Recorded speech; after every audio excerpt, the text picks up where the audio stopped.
Altitude Sports Radio 92.5. It's Mosier Lombardi and Kane. Vic Lombardi in. I'm Rob Trigilio filling in. And we're joined by ESPN senior writer and Denver Broncos insider Jeff Legwold. Laggy, I got to ask, they did the MRI, I think, last night. Have you heard anything on the Jerry Jeudy injury and how bad the hamstring is? Well, most everybody I ask uses the ubiquitous hamstring description. Several weeks.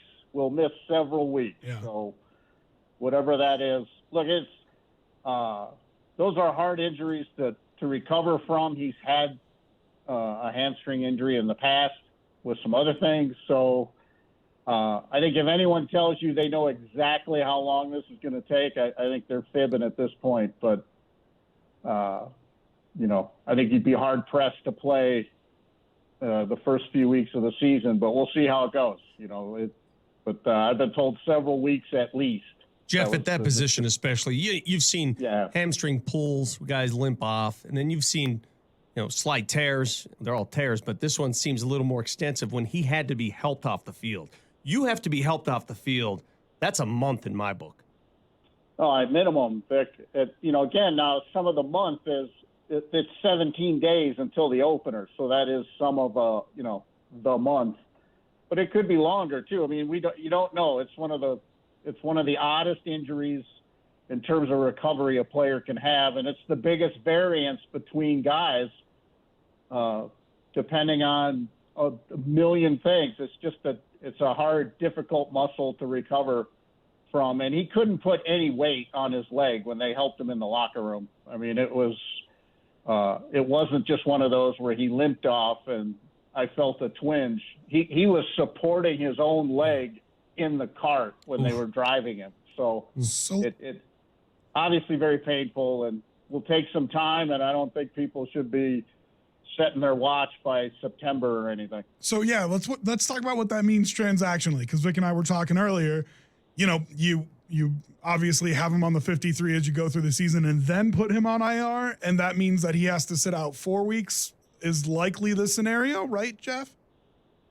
Well, I mean, you're going to know what they think of his recovery by what they do. Yeah. I mean, if it is just if they think they're going to get him back, 4 to 8, you would do that. If they think it's going to be longer, then they'll really have to show their hand at some point. But they've had a run of bad luck at receivers, this summer. So they're thin there, and I think that'll be one of the positions they take a long look at when the waiver wire opens for business, next week. So I think there are going to be a few one-day Broncos, as I say, people who think they've made the 53 and are told the next morning that they claimed 4 or 5 guys on waivers.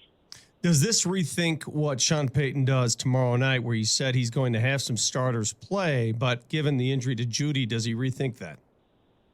Vic, that's always the toughest thing for a coach, because if you hold all of the starters out, then you're making other players play 60 plays, 50 plays, and you're sort of exposing them.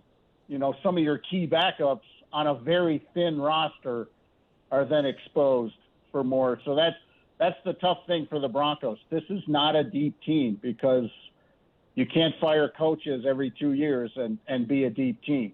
So I think they will take a more mix and match approach to try and even out the workload a little bit at some of the positions. Thoughts 2 days after watching the Broncos and Rams have at it there at Broncos headquarters? Who got the better?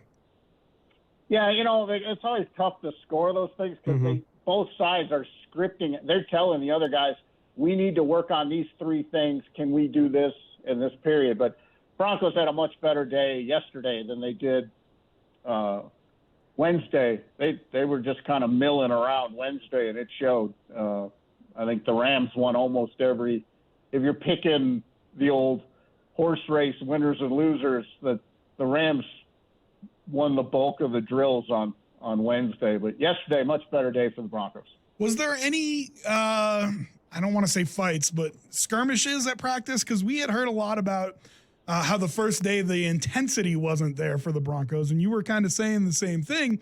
And the discussion was, is there going to be somebody who kind of brings it yesterday? And we kind of struggled to figure out who that would be for the Broncos. And also, I didn't really hear that there was any extra intensity. How was the intensity from the team yesterday? I think it was good. I mean, that fights in training camp are overblown. Some of them are just stupid. And, I watched a guy miss a whole season one time because he got in a helmet swinging fight in training camp and almost tore his own thumb off, swinging his helmet around. So these two coaches had talked to their teams. There weren't going to be a lot of fights at this one. Bottom line, there are as many fights in a training camp practice as a coach will let the players get away with. And to your question, you can have plenty of intensity and not punch people. So I think they were much better yesterday, start to finish. Every drill, everything. They were better. And look, they were told Wednesday night in the meetings that, if you want to be here, that's not how you're going to practice. And, I think guys got the message. But look, it's like any job, in the players' world, they've been really, really busy like people get on their jobs, and they don't feel great right now. I mean, this is not a time when a player's going to say, yeah, I feel great. Let's go. But I feel great. Yeah, Vic, I feel great. When you stay ready, you don't have to get ready. I don't know what the big deal is after 3 weeks of camp. I feel great. You are as fresh as ever. Yeah. That's what I